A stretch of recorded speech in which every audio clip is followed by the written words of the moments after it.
வணக்கம். போன வீடியோல நம்ம என்ன டிஸ்கஸ் பண்ணோம் அப்படின்னா, ஒரு லுக்கப் ஃபார்முலா இருக்கிற குரூப்ல சூஸ் அப்படின்ற ஒரு ஃபார்முலா வந்து ஒரு பேசிக்கா எப்படி யூஸ் பண்ணணும் அப்படின்ற ஒரு வீடியோ வந்து போன வீடியோல போஸ்ட் பண்ணியிருக்கேன். அதை ரெஃபர் பண்ணுங்க. இந்த வீடியோக்கு அது ரொம்ப யூஸ்ஃபுல்லா இருக்கும். ஒரு VLOOKUP அப்படின்ற ஃபார்முலா வந்து எந்தெந்த ஃபார்முலாவோட காம்பினேஷன் யூஸ் பண்றது, அது எப்படிலாம் யூஸ் பண்ணலாம் அப்படின்ற ஒரு சில வீடியோஸ்லாம் உங்களுக்கு நான் போஸ்ட் பண்ணியிருக்கேன். அதையே ரெஃபர் பண்ணுங்க.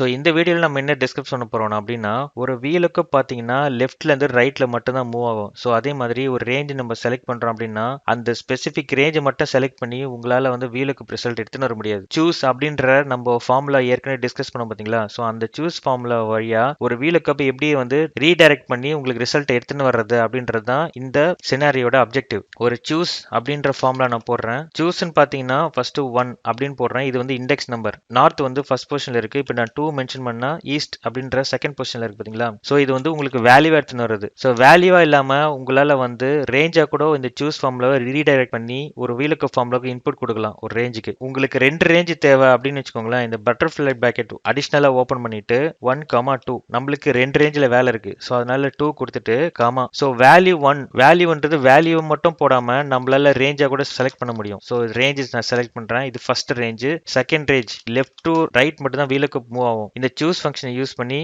எப்படி வேணாலும் VLOOKUP ரேஞ்சை வந்து எங்க இருந்தாலும் உங்களால ரீட் பண்ண வைக்க முடியும். ஸோ இந்த ஃபார்முலாவை அப்படியே செலக்ட் பண்ணிட்டு நம்ம வந்து இது எப்படி ஒர்க் ஆகுது இந்த சூஸ் ஃபார்முலா அப்படின்றத நம்ம பார்ப்போம். உங்களுக்கு நார்த்துக்கு 81 வேல்யூ வருது, ஈஸ்ட்டுக்கு 75 வேல்யூ பார்த்தீங்களா? ஸோ இதுதான் வந்து நம்ம இந்த ஃபார்முலா யூஸ் பண்ண போறோம். ஸோ இது நம்ம ஹோல்ட் பண்ணிட்டு VLOOKUP ஃபார்முலா போவோம். ஒரு நார்மல் VLOOKUP ஃபார்முலா ஃபர்ஸ்ட் எழுதுவோம். ஸோ இந்த டேபிள் அரே நம்ம செலக்ட் பண்ணிட்டேன். செலக்ட் பண்ணி முடிச்சிட்ட அப்புறம் இந்த D2 to E5 இருக்கு பார்த்தீங்களா? இதை வந்து வேல்யூஸை கன்வெர்ட் பண்றேன். உங்களுக்கு இதுக்கு முன்னாடி சூஸ் ஃபங்க்ஷன்ல என்ன ரிசல்ட் பார்த்தீங்களோ அதே ரிசல்ட் தான் இது. ஸோ அந்த ரேஞ்சுக்கு பதிலாக நம்ம சூஸ் அப்படின்ற ஃபார்முலா நம்ம யூஸ் பண்றோம். ஸோ VLOOKUP வேல்யூ ஈஸ்ட் நம்ம வந்து ரேஞ்சுக்கு பதிலாக இந்த சூஸ் ஃபார்முலா டைரக்டா யூஸ் பண்ணிட்டு காமா காலம் இண்டெக்ஸ் நம்பர். இப்போ வந்து பாத்தீங்கன்னா சூஸ்ல வந்து ஃபர்ஸ்ட் ரேஞ்ச் செகண்ட் ரேஞ்ச் இருக்கு பாத்தீங்களா? நம்ம result range A2 to A5 இருக்கு. ஸோ அதனால வந்து 2 அப்படின்னு கொடுக்குறோம். எதுக்காக 2 அப்படின்னா இந்த VLOOKUP ஃபார்முலா ரேஞ்ச் தான் பார்க்கதே தவிர அந்த ரேஞ்ச் வந்து என்ன ஆர்டர்ல இருக்குன்னு பார்க்காது. அந்த சூஸ் ஃபங்க்ஷன் தான் அதை கம்ப்ரஸ் பண்ணி உங்களுக்கு 1 2ன்னு சொல்லிட்டு ஆர்டரா உங்களுக்கு கொடுக்குது. ஸோ நம்மளுக்கு எக்ஸாக்ட் வேல்யூ தேவை, அதனால ஃபால்ஸ் கொடுத்துட்டு பிராக்கெட் க்ளோஸ் பண்றோம். ஸோ இதுதான் வந்து